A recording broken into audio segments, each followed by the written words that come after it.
It's time! Começou a aula!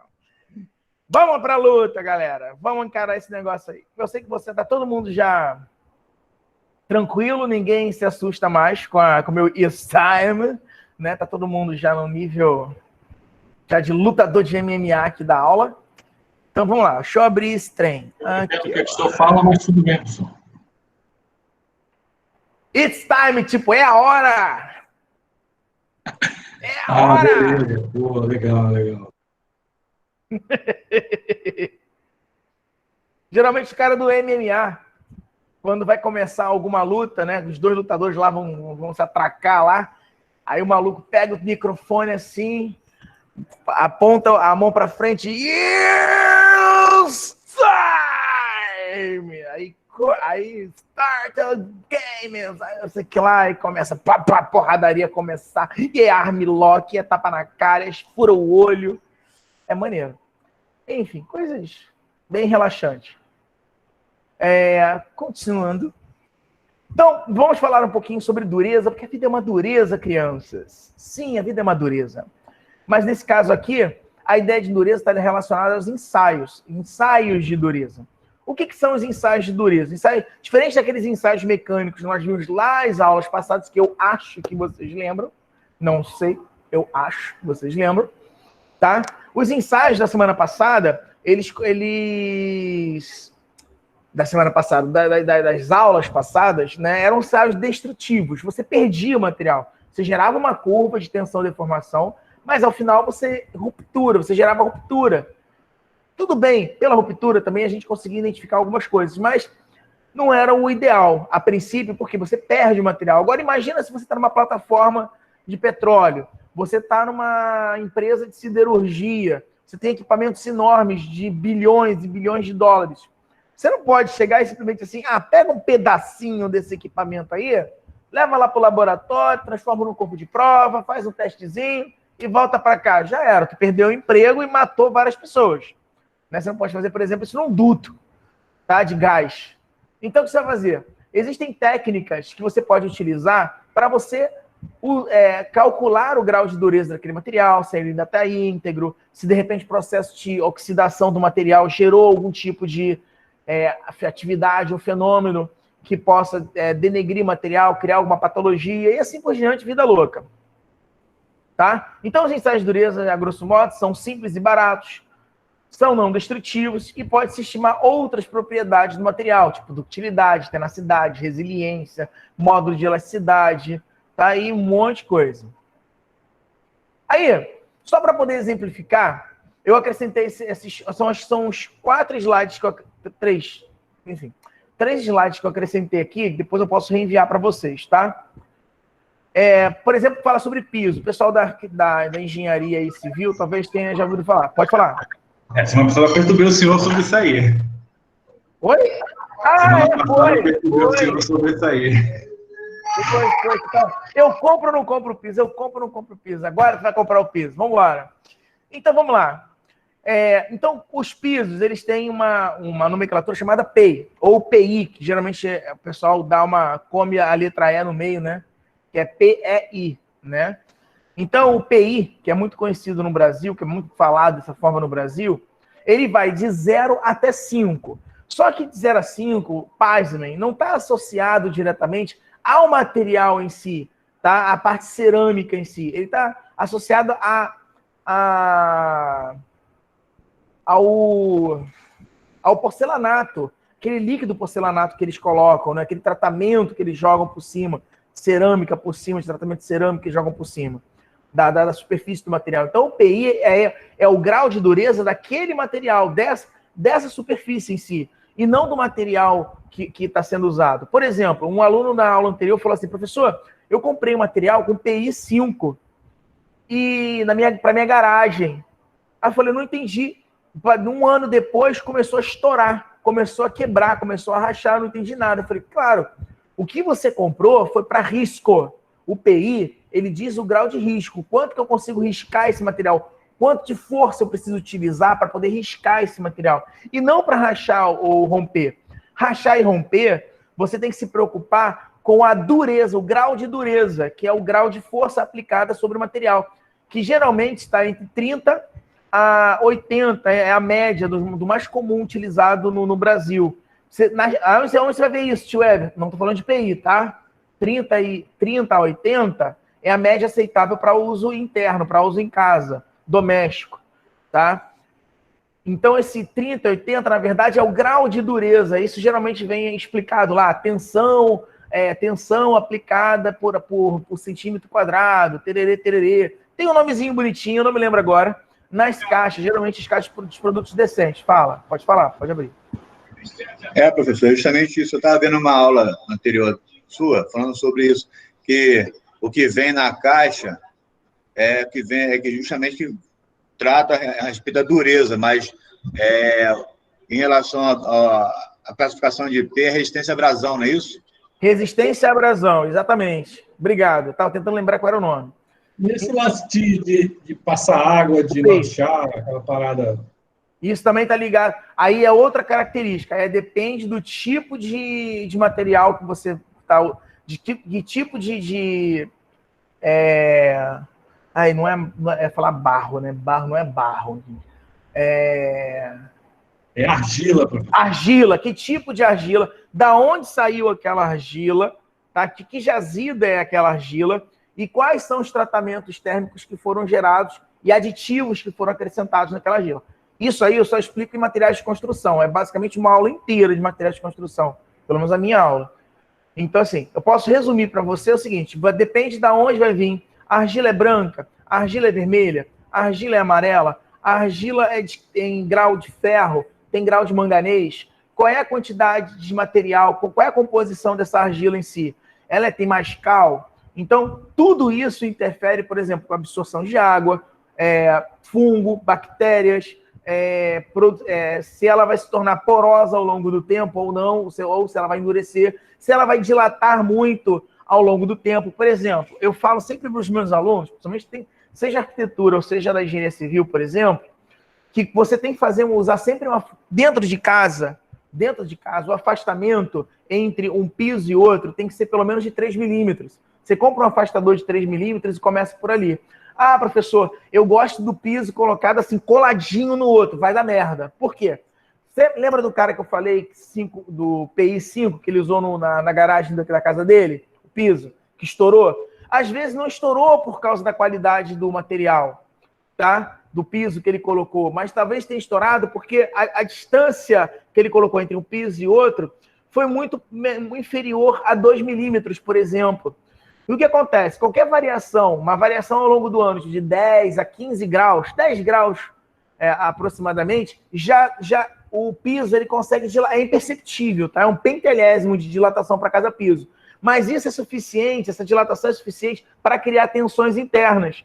E essas tensões internas vão criando trincas, e essas trincas vão aumentando toda vez que a temperatura vai variando, até chegar a um determinado momento que a trinca ela cresce abruptamente, ela estoura, literalmente, tá? Tem vídeos que eu vi no YouTube, que o pessoal até acha que é fantasma, que o vídeo que o chão começa a estourar, assim, plá, plá, plá, plá. Aí, é fantasma, fantasma. Aí eu olhei o vídeo, cara, eles literalmente colaram um piso no outro. Com certeza, naquele dia, ou a temperatura estava muito alta, ou a temperatura estava muito baixa, isso foi o suficiente para aqueles pisos que já estavam todos já com aquela trinca na iminência de explodir, começar a estourar. E aí eles começaram a estourar, porque eles começaram a fratura, né? A fissura ocorre de modo abrupta para materiais cerâmicos, tá? Então, o que acontece? Quando você vai comprar, na verdade, você não está pensando na questão da abrasão do material, você está pensando no grau de dureza da cerâmica e não no quanto ele é abrasivo na superfície dele. Então, o que você vai fazer? Quando você for comprar, você tem que comprar entre 30 e 80. 30 e 80 está numa margem de grana que dá para pagar legal. Acima de 80 são pisos 80 de dureza, tá? Aí tem lá a nomenclatura que vai ser dada. A partir de 80 os pisos já começam a ficar muito caros e geralmente são utilizados em shoppings, em alguns tipos de locais onde tem um grande fluxo de pessoas, ou carros, ou motos, alguma coisa do gênero, tá? E o PI 5, às vezes, não é tipo assim, eu tenho PI 5, mas espera aí, Você está usando o PI 5 para poder... Porque tem carga sobre ele? Tem. Então, não é PI que você tem que olhar. Você tem que olhar o grau de resistência mecânica desse material. Qual é o grau de resistência mecânica desse material? Ah, é 80. 80 tá ok. Agora, eu tenho mais... mas é PI 5. Caguei. PI 5 só está dizendo que se você pegar uma ponta de um material metálico e tentar arranhar você não vai conseguir. Tá? É só isso. Que, de repente, se chover alguma coisa, ele não vai absorver água. Tá? Porque a superfície é bem fechada, né? Não tem porosidade para poder passar e assim por diante. Vou botar alguns exemplos aqui. Se vocês quiserem, depois vocês podem, vendo esse vídeo de novo, vocês podem dar uma pausa, tá? Dar uma paradinha e ler um pouco mais isso aqui. Mas, em resumo, é o seguinte. O PEI, né? Que o pessoal aqui no Brasil chama de PEI. Não é PEI, né? Chama de PEI, de PI, come a letra E, não sei porquê. Tá? É uma sigla, essa sigla aqui que é Porcelain Enamel Institute, que é a sigla que representa, o nome do instituto que regulamentou as normas para classificação. Essa é uma norma mundial, tá? E aí você tem lá o grau de abrasão da superfície. Ó, abrasão superficial não é resistência mecânica. Isso é um erro. É um erro que acontece sistematicamente, principalmente quem é da engenharia. E principalmente quem é da engenharia civil e arquitetura. Tem um hábito profundo de achar que o PEI, vou comprar um PEI alto. Aí compra um PEI alto, gasta um dinheiro do caramba e aí começa a estourar tudo. Não, é abrasão, tá? E aí você tem o PEI 1, né? Que é para um tipo de aplicação, PEI 3, PEI 4, PEI 5, mas a gente também tem outros. Tem o 0, por exemplo. Por exemplo, eu posso ter um PEI 0, gente, e que eu posso passar um guindaste em cima dele, dependendo do fabricante. Eu posso passar um caminhão em cima do piso, de um piso colocado, e não dá nada, tá? O que vai acontecer é que ele vai ficar todo arranhado, todo riscado, né? Porque o grau de abrasão dele é quase 0. Então, mas são pisos de resistência muito baixa. Quando a gente diz resistência é abrasão, a risco, muito baixa, indicado para parede. P1, PI1, são pisos com resistência baixa, por exemplo, indicado para dormitórios, banheiros. 2, resistência média, né, cozinhas, escadas e entradas. 3, resistência média alta, né, para terraços, por exemplo, algumas dependências, não vai ficar ao ar, né? 4, aí o 4 e 5 basicamente é quase a mesma coisa, tá? Lojas e bancos, aqui é rodoviárias, restaurantes, por exemplo, é o 5. Note, é resistência à abrasão, é risco. Não quer dizer que vai estourar, que não vai estourar, que não vai quebrar, que não vai rachar. Eu já vi várias rodoviárias e alguns lugares, algumas agências bancárias, por exemplo, onde o piso estava rachado. Tá? E com certeza, quando foi feita a compra, foi feito com PI 5. Então, vocês ficarem espertos. Cuidado que a questão de abrasão com dureza são coisas diferentes, tá? Então, PI é a abrasão.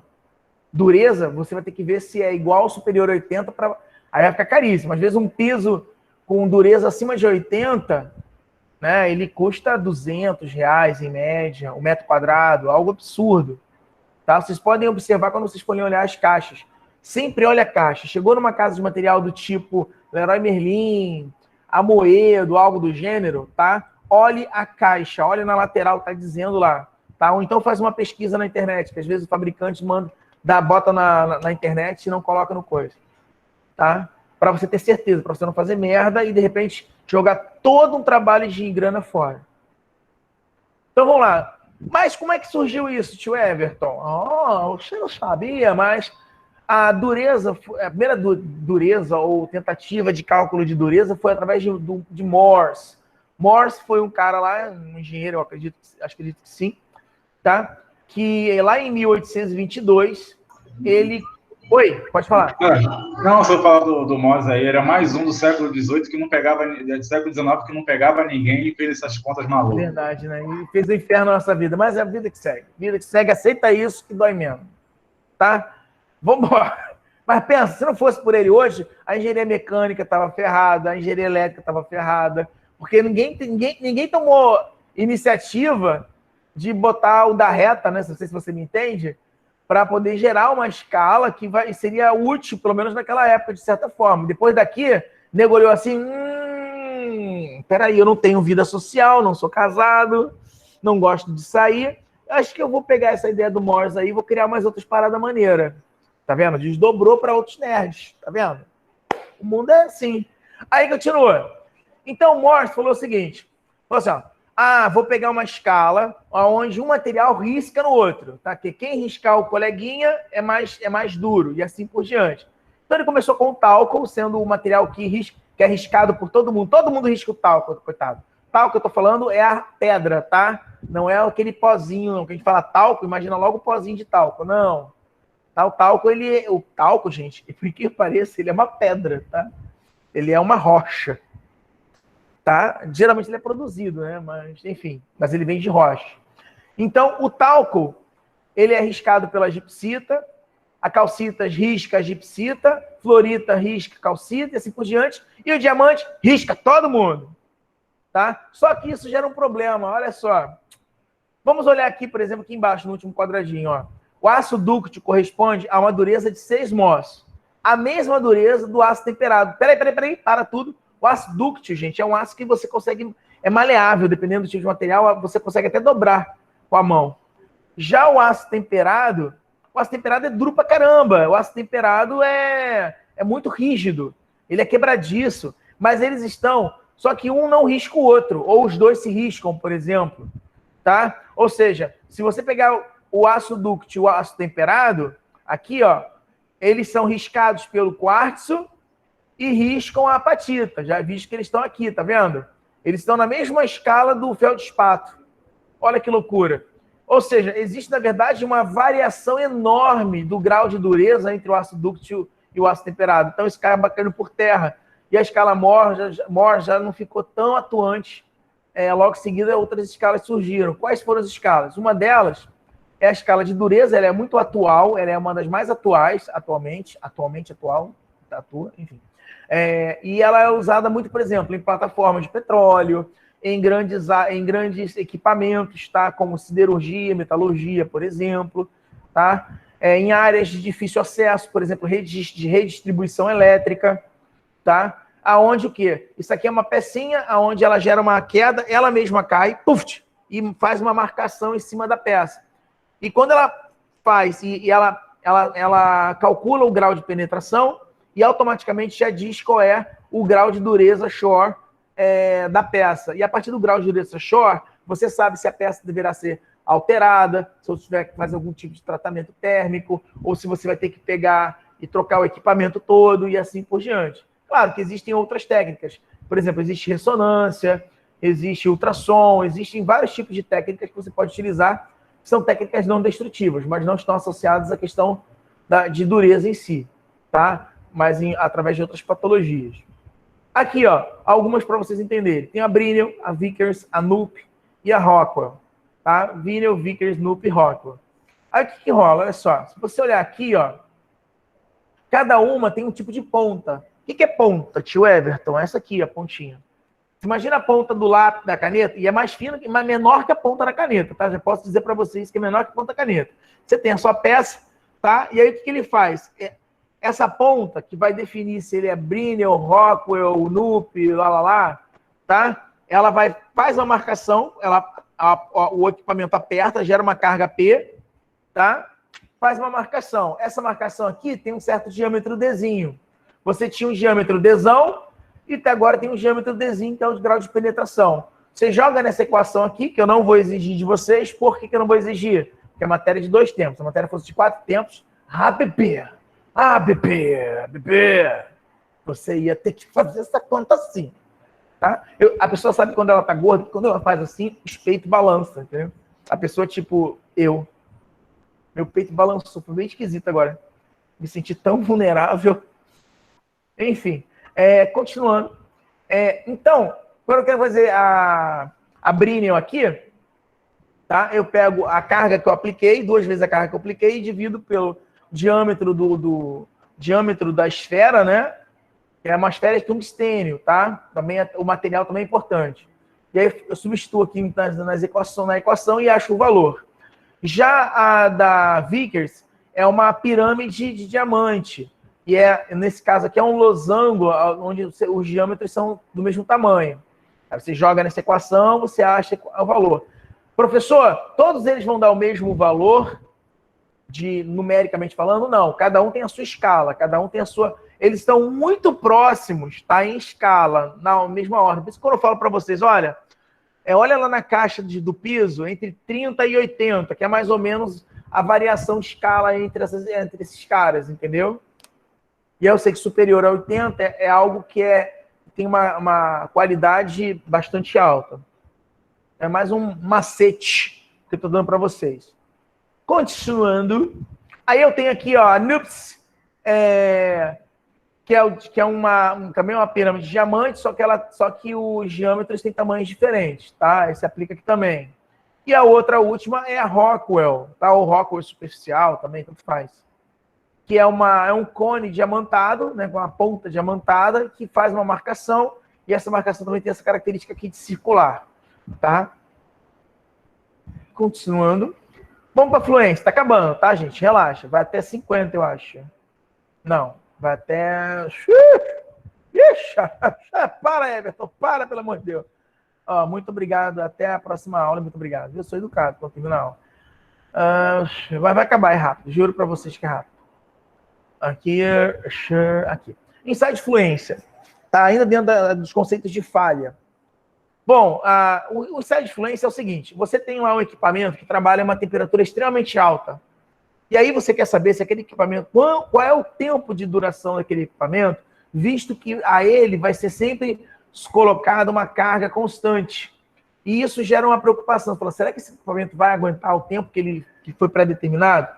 Ou esse equipamento, essa estrutura nova, esse design novo, esse projeto novo, ele vai aguentar? Então, cada peça que vai estar colocada junto a uma determinada temperatura, exposta a uma determinada temperatura, elas precisam passar por esse teste de fluência, esse insight de fluência. O que acontece no insight de fluência? Você coloca a sua peça, que está lá na NBR, né, de acordo com a NBR, e num forno, onde esse forno, a temperatura é próxima a 40% do ponto de fusão desse cara.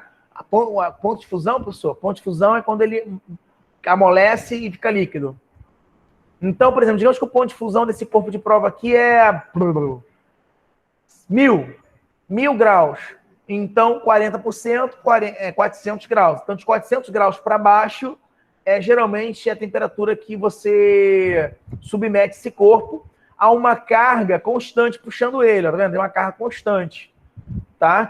Que essa carga aqui é uma carga igual ou superior à carga que ele estaria atuando nele se estivesse sendo usado na máquina. Isso serve para fio, cabo de aço, isso serve para um monte de tipos até circuitos integrados, tá, gente?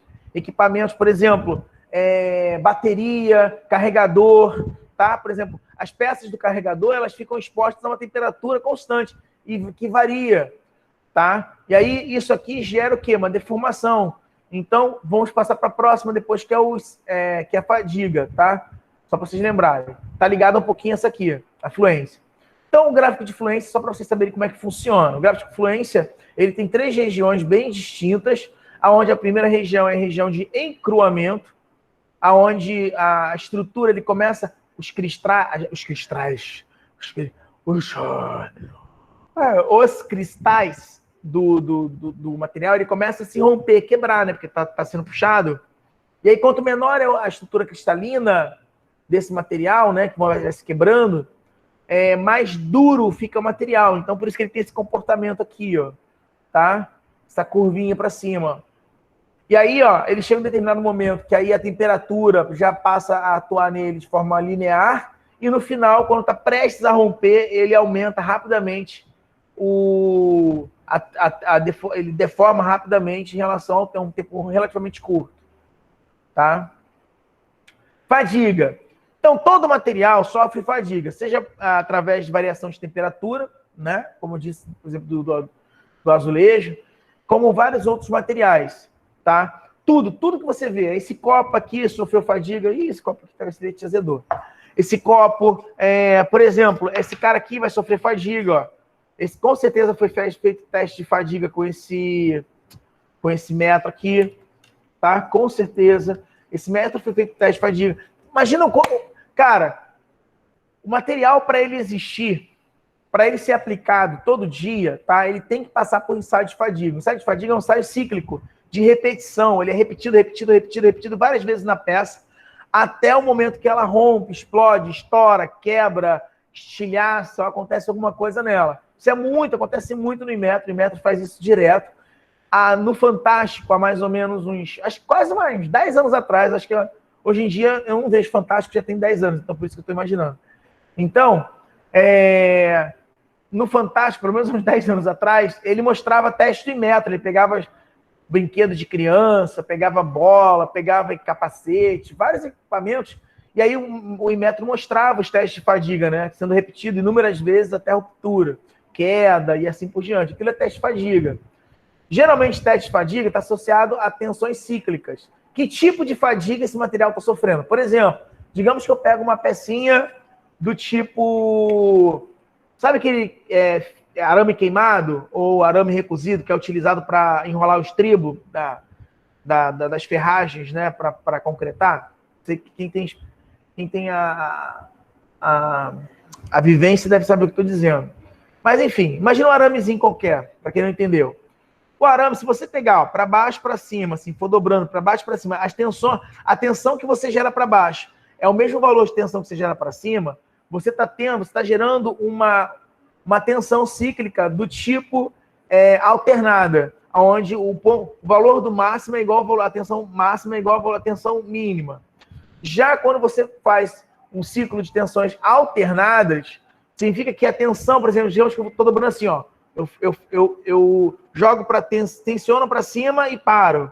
Tensiono para cima e paro, então só desço um pouquinho. Ou seja, eu dobro mais, eu gero mais força, mais tensão para cima ou para baixo, tanto faz, e na direção oposta um valor menor, inferior. Ou seja, não tem o mesmo nível de não é tão alternado, né?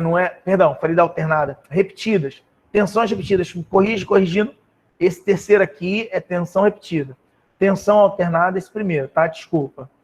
Tensão repetida. Então, a tensão repetida é isso que eu falei. Você aplica máximo, você aplica um máximo em uma e um mínimo na outra. E temos, então, a aleatória.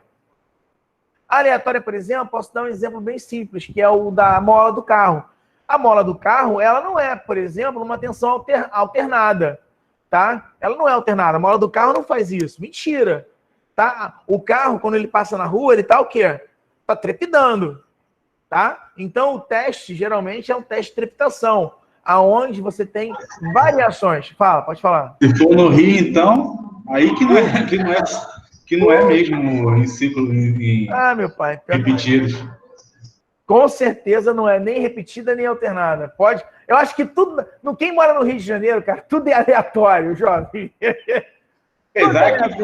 Apesar, professor, que a gente fala assim do mal do asfalto do Rio, é porque nego não foi em Goiás. Goiás, já me falaram de Goiás, Amazonas, aquela região ali da Tocantins, dizem que a estrada é um lixo, assim, é horrível. Mas acho que agora tá melhorando, vamos ver. Enfim, continuando.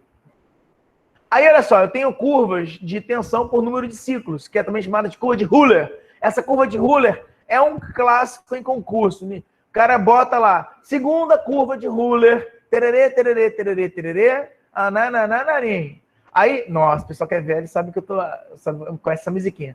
Aí, o que acontece? A curva de Euler nada mais é que a relação entre a tensão e o número de ciclos. Só isso. Tá? Aí bota um nomezinho bonitinho aqui. E ela é dada por notação científica. Ou seja, a tensão aplicada pelo número de ciclos utilizados. Tá? Quando você vai comprar, por exemplo, uma televisão, vai comprar uma geladeira, ou um ferro de passar roupa, ou sei lá, um celular, o cara diz assim, olha, você tem 2 anos de garantia. Mentira! Na verdade, o ciclo de vida, assim, o teste, se realmente foi feito, tá? Quando ele fez o teste do material, dos componentes, cada componente fez o teste de fadiga de cada componente daquele cara ali, ele com certeza é o triplo ou quádruplo do tempo. Óbvio que ele tem o coeficiente de cagaço, que eu já falei para vocês há muito tempo atrás. O coeficiente de cagaço faz ele reduzir isso em 4, 3 vezes o tamanho. Porque aí ele fica numa região de conforto. Ele, eu vou te dar 2 anos de garantia, ainda vou... Se você pagar aqui uns 60 reaisinho, 60 real, eu te dou mais 1 aninho aí de garantia. Mentira, ele tá tranquilo, porque ele sabe que não vai dar merda. Se for dar merda, a probabilidade é muito pequena.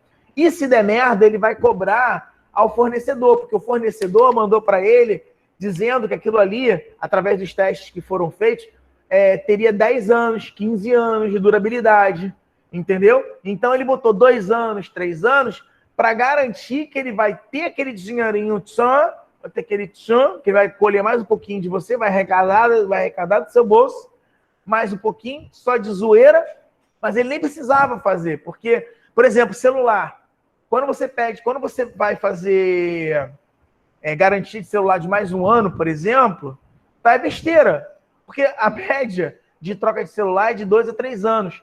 E o aparelho, se ele for bem cuidado, né, você não ficar caindo o tempo todo, estiver fazendo merda o tempo todo, botando no sol, no calor, no frio, enfim, o tempo todo, ele dura até 5 anos, é a média, né? Fala. Bom, esse é um celular comum, né? Porque se for iPhone... As pessoas que têm iPhone, né, geralmente trocam todo ano, então elas nem sabem se vai quebrar ou não, entendeu? Eu já fiquei sabendo que no próximo iPhone, o iPhone 13, nesse agora já não vem carregador e nem fone, né? No próximo nem virar o celular. Só vai vir o carregador e o fone, que o pessoal fica reclamando, né? Celular não só a caixa. Só a caixa. Só fica reclamando. Ai, meu Deus do céu. Eu tava até pensando assim, um dia talvez comprar um iPhone, mas quando eu comecei a pensar, aí o povo falou, tudo você tem que comprar, para você baixar qualquer coisa lá no Play, Apple Play, sei lá como é que fala o nome lá, você tem que pagar. Aí eu falei, sabe uma coisa, não vai ficar pagando, não. Vou eu ficar no meu, ai meu Deus, no meu OS não, no meu Android mesmo, vida que segue, quase tudo é de graça, e vamos embora. Quebrou, vai outro, enfim. Continuando. Aí, ó, aqui ainda, esse aqui é um conceito filosófico, tá? Um conceito, assim, plural. Alguém, em algum momento, é aquele cara, né, que não namora, e aí não tem vida social, não precisa nem namorar, mas que pelo menos tem a vida social, tá? Aí ele filosofou, ele falou assim, poxa, preciso dar um nome a isso aqui, pô. Aí ele chamou isso aqui de praia, e isso aqui são ondas do mar. Sim, é isso mesmo, não tô zoando. Se você procurar na literatura... Isso aqui é exemplo, nos ensaios de fadiga, tá? Essas ondas aqui se chamam de ondas do mar, tá? As ondas do mar, as ondinhas, indicam o número de vezes que houve deformação, ciclo. Por exemplo, se você pegar uma colher ou um garfo, tá? Quando o garfo rompe, tá lá comendo, tá comendo feliz da vida lá, tá aquela picanha, aquela maminha, aquela coisa toda. Aí, de repente, teu garfo quebra, pá! Né? Aí, se você quiser pegar aquilo ali, guardar e levar para o microscópio eletrônico, se você quiser e tiver tesão para isso, você pode contar cada uma dessas linhas, tá? Cada uma dessas ondinhas de praia, até chegar ao ponto de ruptura e saber a quantidade de vezes que aquele grafo foi usado. Foi usado, né? Enfim, usou para poder apoiar na carne, cortar, enfiar na boca, enfim. Tá? Eu sei que geralmente é um valor superior a 2.800. Por que eu sei que é um valor 2.800? Porque no meu primeiro ano, quando eu passei no mestrado para o IME, lá no IME, no primeiro ano, na aula por acaso que é a aula de falhas, lá tinha um tenente coronel, sei lá quem era lá, não vou falar o nome aqui, vai que o cara assiste essa aula aqui um dia, né? E eu sendo processado. Aí, o infeliz maldito, ele fez o quê? Ele fez uma brincadeira com a gente, com os novatos lá, com os otários lá, que estavam lá. A gente não sabia, a gente era inocente, a gente era puro, né? E aí, o cara falou assim, ó, dou 2 pontos se vocês puderem me contarem exatamente a quantidade de ondas que foram geradas, a quantidade de vezes que houve, esse garfo foi usado, ciclos, né, de uso desse garfo. Aí todo mundo ficou como? 2 pontos. No IME, cara, no IME, para você... é mais fácil você vender a sua alma 2 vezes pro diabo do que conseguir ganhar 2 pontos ali de qualquer professor, meu amigo. Não dá não, cara. Você engana qualquer um, mas você não consegue. E aí o maluco tinha lá o valor exato, né, teoricamente, E aí ele falou, ó, meu valor exato tá aqui, ó. Aí botou lá, tá aqui nesse livrinho. Quando vocês acabarem, vocês me falam. Cara, a gente ficou, sei lá, acho que de 9 da manhã até umas 4 da tarde, eu acho, contando no microscópio eletrônico. Contando. 1, 2, 3. E se errasse? Ah, se você errasse. Ai, Deus não seria misericordioso? Aí o que você fez? Você contou. Eu contei, todo mundo contou. Obviamente, todo mundo aquele sangue no olho para poder ganhar aqueles 2 pontinhos, né? Enfim, ao final nós contamos, dizemos qual era o valor para ele. Ele disse, que bom, vocês contaram mesmo, né? Caramba, para mim vocês iam fazer outra coisa, estudar, ver a matéria para a prova. Enfim, erraram, mas eu fiquei feliz, vocês são persistentes, mas vocês erraram. Não deu nem um ponto, nem meio ponto, nem um abraço. Ele simplesmente virou as costas e foi. E aí a gente ficou olhando um pra cara do outro, assim, tipo, não posso xingar. Né? Se eu xingar... Eu era civil, né? Mesmo sendo civil, se eu xingasse ele, eu podia ir preso. Então não era legal. Continuando, depois dessa história, tudo bem que de vez em quando à noite, né, eu acordo assim, falando assim, 2.827! 2.827! Aí eu acordo, não tô no IME. Tô em casa. Tá? Então é mais ou menos assim. Rolou um traumazinho. Pode ser certeza que rolou um traumazinho. De vez em quando eu dou um tiquezinho. Tudo que passa de 2.800, aí começa a me dar um tiquezinho assim, nervoso, não sei porquê. Eu acho que foi da época. Mas, enfim, guardando as mágoas que eu já guardei, porque já fiz macumba para ele, já sei que ele bateu com o carro. Continuando, fratura dúctil frágil. Porque eu não guardo mágoa, eu guardo ódio. Então, fratura dúctil frágil. Há muito tempo atrás, mudando um pouquinho de assunto, óbvio, né? Estou tentando segurar vocês, mas eu juro que eu vou tentar liberar vocês cedo. Tá quase acabando, viu? Tá quase acabando, ó. Só que papo, tchucu-tchucu, ai, acabou. Isso é mole, isso é rápido. Só vou explicar isso aqui do Titanic. Segura aí, fica comigo. Não vai embora não, hein? Então, o que acontece? Lá o Titanic, em 1800 e bolinha, não sei qual foi a data, tá? O Titanic bateu, desculpa, eu tô cagando pra essa parte histórica, tá? Porque eu fiquei puto com a questão do Leonardo DiCaprio. Tinha espaço naquela plataforma lá, aquela vaca não deixou ele, que eles eram que ele matasse, enfim. Continuando. Aí, o Titanic ele foi feito em um período, tá? E em um local na Europa, ao qual a temperatura variava entre 15 a 20 graus, tá? E essa temperatura, quando eles fizeram os ensaios mecânicos, os testes, fizeram todos os ensaios cabíveis na época, tá? Aquela temperatura, aquele range de temperatura, tá? Todos os ensaios deram que o material era um material relativamente dúctil, tá? Ou seja, se batesse alguma coisa, se alguém desse um tiro, se acontecesse alguma coisa, o material relativamente dúctil, ele absorve energia, diferente do material frágil, como a porcelana, um prato, um copo de vidro, por exemplo, que cai e racha. Né? O seu equivalente de metal, a gente viu que ele só amassa. Então é interessante você construir uma estrutura que seja mais para dúctil do que para frágil. Ótimo. Vida louca, jogaram no mar, chegou um determinado momento, né? The King of the World, aquela musiquinha, papapá, você já sabe toda a história, quem já viu. Aí no final, né, o que aconteceu? O barco plá, rachou no meio, porque bateu no iceberg.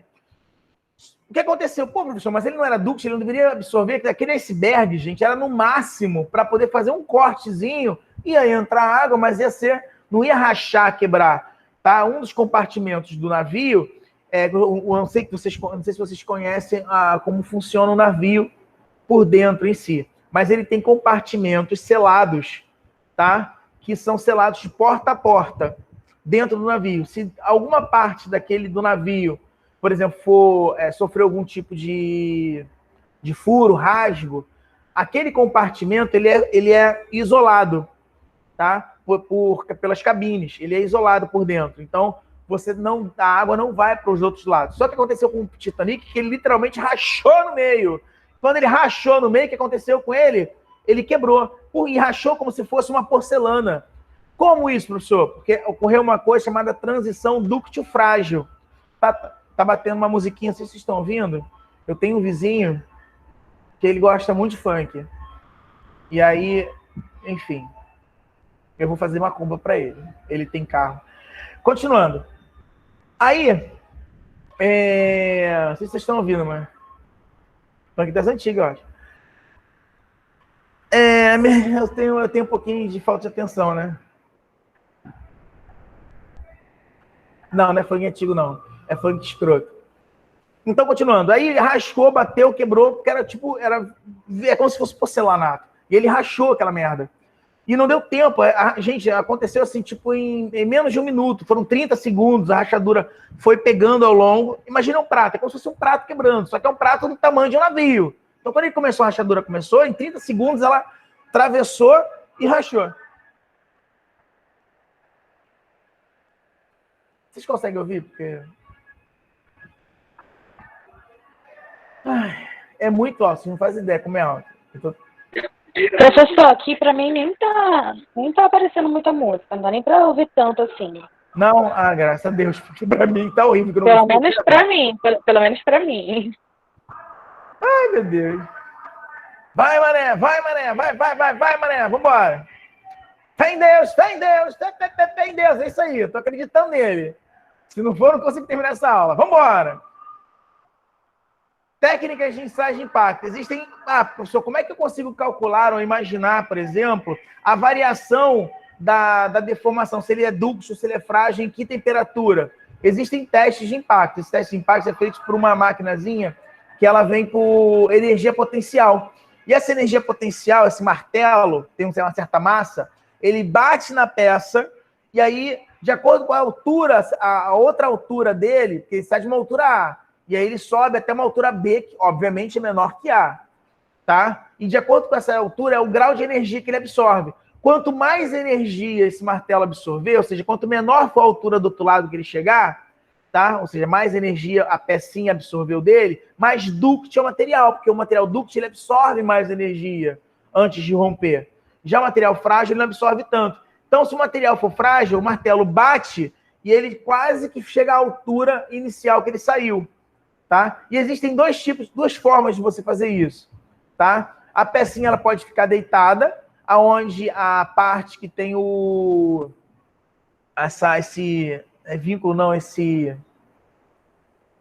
esse dente aqui, ó, ela é virada de costas, né? Onde vem o martelo, bate e sobe até uma determinada altura. É chamado de teste Sharp, tá? E tem o de Izort. O Izort, esse dente é virado para frente do martelo, né? E é batido em cima. Então, são dois tipos de teste. Professor, como é que eu faço? Então, esse teste aqui é feito uma vez só? Não, ele é feito várias vezes com o mesmo material, né? Com o mesmo material, só com peças diferentes, a temperatura diferente. Lembra? Você quer saber qual é a transição do ductil frágil dele. Então, você bota uma peça, por exemplo, a menos 20 graus, né? A menos 15, menos 10, né? 1, 2, 3, vai aumentando. E aí você vai fazendo um desenhozinho que vai gerar uma curva igual essa daqui, ó. Curva ductil frágil. A do Titanic, ele saiu de uma temperatura de, em média, 15 graus e foi para uma temperatura no mar de menos 10 graus. Isso já foi suficiente para tornar o casco dele tão frágil quanto se fosse uma porcelana, tá? Então, isso é perigosíssimo em qualquer área da engenharia. Então, quando você trabalha com um determinado tipo de material, você tem que tomar muito cuidado com isso, tá? Se você estiver, por exemplo, trabalhando com material aqui no Brasil, sei lá, no Canadá, e aí você foi contratado para ir para Dubai fazer a mesma estrutura...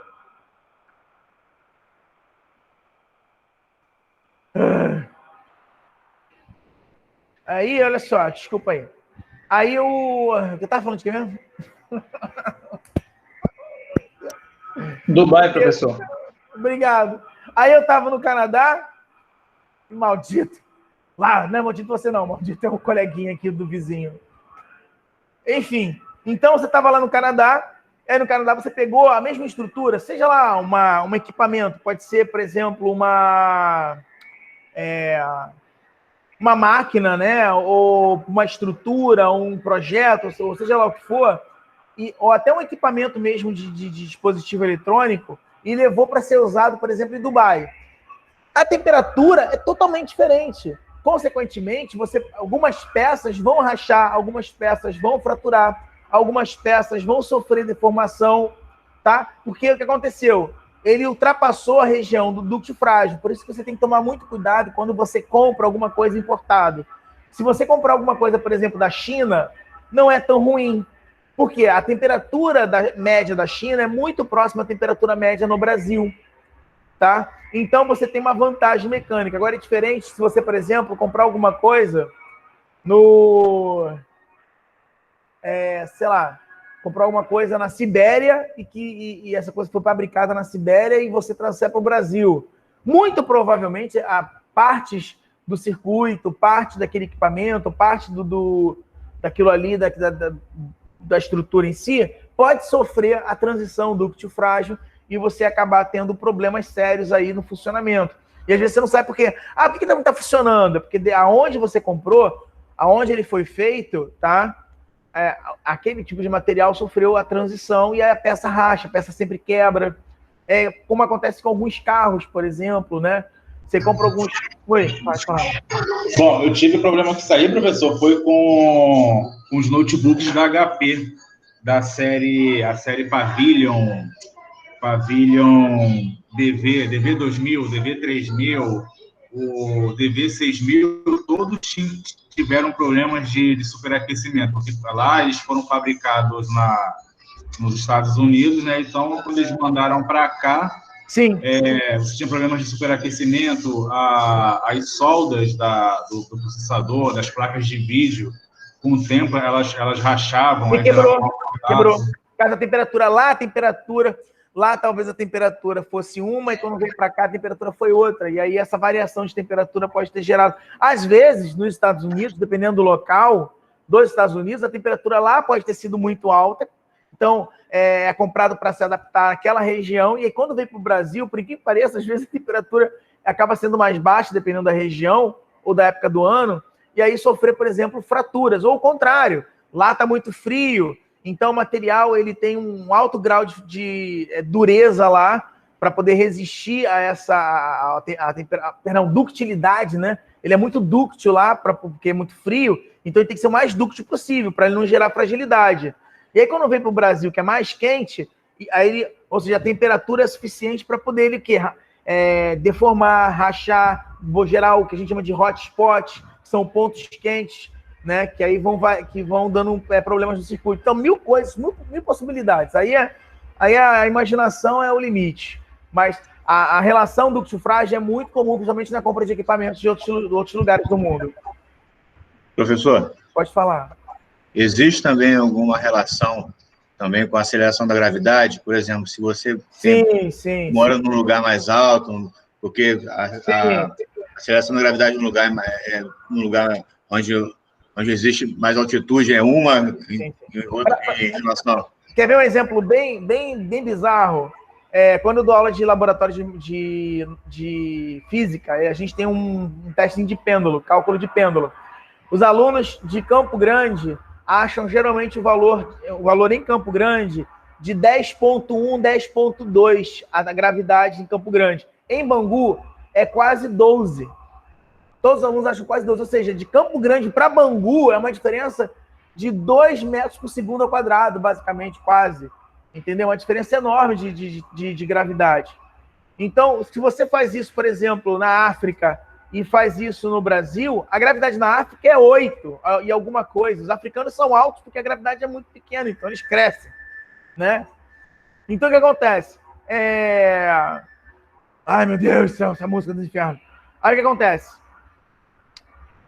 Por esse motivo, isso também gera problemas de falhas, tá? De falhas mecânicas. São outros tipos de falhas mecânicas que a gente poderia avançar, mas infelizmente a gente não tem tempo para isso. Mas a gravidade é um exemplo clássico de falha mecânica para grandes equipamentos, tá? Equipamentos de largo, de toneladas, a gravidade influencia e ferra muito equipamento com relação a isso, tá? Caminhões, tanque, caminhão-trem, navios, embarcações, aviões, equipamentos aéreos, muita coisa pode durar ao longo do tempo, a partir dos ciclos de trabalho e de vida, tá? Podem gerar isso. Tá? Que tipos de insights são colocados para detectar falhas, por exemplo? Eu trabalho em transformação de metal, né, usinagem. Eu vejo lá, por exemplo, quando você vai trabalhar com o Inconel, que eu falei com o senhor aquele dia. Você mandou para mim, alguém mandou para mim, você que mandou para mim de novo, para eu lembrar? Foi, Inconel e Super Duplex. Eu esqueci de novo. Mas o que acontece? Lá eles fazem muitos ensaios não destrutivos, né? Por exemplo, faz ensaio líquido penetrante, passa lá o revelador e detecta lá as falhas internas do material, entendeu? Isso é muito maneiro. São todos estudos que, infelizmente, a gente, por ser uma aula de 2 tempos, a gente não consegue avançar, mas isso aí seriam coisas que eu estaria agregando a nossas aulas. Acho muito legal. Mas não dá, mas eu só estou aí para poder ajudar na medida do possível. Mas bem legal o teu acréscimo aí. Vamos lá, continuando. Ó, temos aqui, então, a transição dúctil frágil, tá? Aí eu tenho 2... Por que o inox quase não tem, ó? O inox, basicamente, eu posso dizer que não existe a transição dúctil frágil no inox. Por isso que é muito utilizado materiais inox, estruturas inox, em alguns equipamentos, em alguns materiais, exatamente porque você não tem problema dessa transição do material. Note, eu não estou falando que o material vai derreter, o material vai ficar assim, assado, não. Pelo amor de Deus. Transição dúctil frágil, ele continua com as mesmas características, as mesmas dimensões, a mesma coisa, bonitinho. Você olha isso aqui e fala assim, continua sendo ele.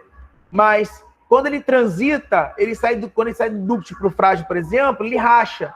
É como se fosse... Para quem já viu filme de ficção científica, quando os malucos pegam nitrogênio líquido e joga em alguém, a pessoa racha toda, pega nitrogênio líquido, joga numa parede, joga numa maçaneta e quebra a maçaneta. Porque o nitrogênio líquido, nada que passe por nitrogênio líquido, que a temperatura é extremamente baixa, não tem como transicionar do dúctil para o frágil. Porque todo material ele acaba virando frágil quando você, por exemplo, aplica nitrogênio líquido, que é uma temperatura extremamente baixa, é menos 243 graus, tá? de temperatura. Quase próximo do zero absoluto, que é 273. Tá? Então, só para você fazer a analogia, pode falar. Abre o áudio, já está acabando, relaxa. A gente vai terminar. Não, eu ia falar sobre isso, mas o Yoga conseguiu. Oi? O Yoga conseguiu. Nióbio? Ah, tá. Não, nióbio não tem como. Vamos embora. Então, aqui eu tenho ferro. Olha o ferro aqui. Ferro comum, tá? O ferro que não é inoxidável, que não tem cromo na sua estrutura. Tá? Então, olha só.